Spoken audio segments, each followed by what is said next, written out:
Hey guys, Rob again, back with another video. Oh, this last week has been a son of a gun. I swear, just when I think I get one problem fixed, not even seems like it's not even 30 seconds later got to deal with something else.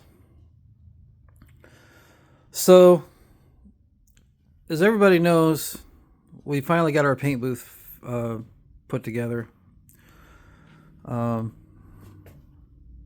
got the all the electric hooked up in it. Got all of our filters. So, my Telecaster project that I've had for 3 years now, um, I have periodically here and there during that time, I've had to make some minor repairs to it. I bought this guitar body brand new from Music Lily. I got it off of Amazon. It's a 3-piece alder body, and not having at that time back in 2022, not having done a guitar project in over 6 years, I was still kind of like at a rookie level when it comes to this refinishing. But we thought we were closing in to get ready to repaint this guitar body. But one of the things I had wanted to do was I had wanted to round over some of the edges because some of them were kind of dead flat from all the sanding I had done. Well, I went and purchased a trim router from Harbor Freight. That's the box for it right there. And I purchased a 1/8 inch roundover bit from Harbor Freight as well. Well, the roundover bit worked fine, but the problem was when I was running the router along the edge of the Telecaster, the bearing that holds the router bit in place, I don't know exactly what happened, but the bearing wound up digging into the edges of the Telecaster and left some pretty substantial grooves. Now, I did my best. I took 220 grit sandpaper and my orbital sander, and I tried to sand out what I could, but it just got to be so frustrating after a while that I just decided to start doing some filling. So what I started with was this Bondo glazing and spot putty. That I primarily use that for just minor dents and dings, but for really, really deep gouges, I use this JB Weld Wood Restore. It comes with the regular wood putty, and you got to add a hardener to it. So I've used a combination of both of those, but I've got this stuff around the entire perimeter. I tried to fill in what I could, but the problem is I'm gonna have to let this cure overnight and come back tomorrow and do some more sanding. This really sucks because I had thought 3 or 4 days ago that I was gonna get was gonna be able to start painting this thing again, but with the work schedule and dealing with family issues and, like I said, trying to do some repairs of this thing and wound up causing myself more problems. We're once again behind schedule. I'm like so ticked off right now because I really wanted to see how this paint booth would do um, with that space heater and just painting in this cold environment. I think it'll be fine because, like I said, when I first built the booth and I was heating the inside with the zipper door up and setting the heater at 80 degrees, we got the inside of the booth at 50% relative humidity and 63 degrees Fahrenheit. If I had bumped up the temperature to like 85 or 90, I could probably have gotten the booth to 70 degrees Fahrenheit, which would have been absolutely perfect painting conditions. Because I don't have a heated garage. There's only, that was the whole point of me building this booth. Instead of having to tear down, I had thought about getting a garage heater at one point, but the problem is I've got some drywall falling from the ceiling there that I need to tack back up, because when we first moved in here, I had some of the electrical rerouted, and the electrician had his 12-year-old son with him and was helping out, and I think he got up in the rafter and accidentally stepped on some of the drywall.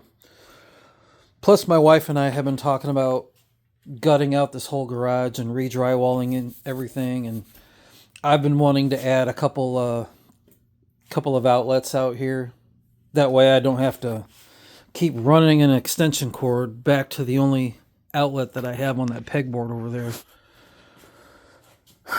But as far as this Telecaster body goes,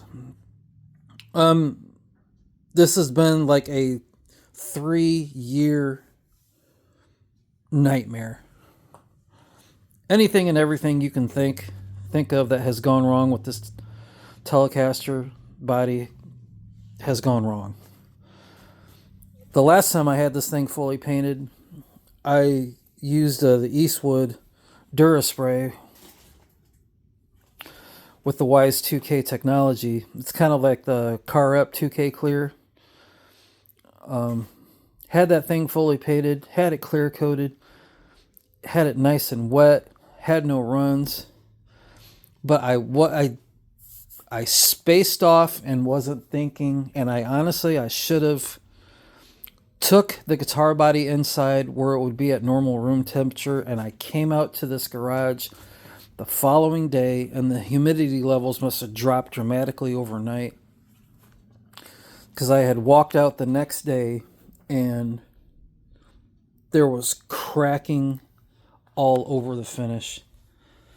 The clear coat had cracked like crazy, and I had no choice. I had to strip it all down, start from scratch, and it royally sucked. I mean, all that work again, buying paint, buying sealer, buying clear coat, had to start all over. And now here I am again, trying to make some repairs of this body and start all over. Alder is very nice. It's a very non-porous wood. You don't have to grain fill. But the main gripe a lot of guys have with alder is it's a very soft wood. I don't think it's as soft as basswood, but it's really, really easy to damage if you're not careful. And I honestly, and you can't tell in the video here, but I honestly cannot believe that bearing from that router bit gouged into the wood that bad. I mean, I did not even. I was trying to let the router, do the work itself, and for the life of me, I don't know. I don't know what happened. I don't get it. I've watched numerous YouTube videos. I practice on scrap wood, and I don't know. I don't know what happened. But yeah.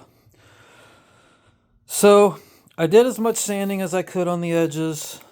I used that spot putty and that wood restore.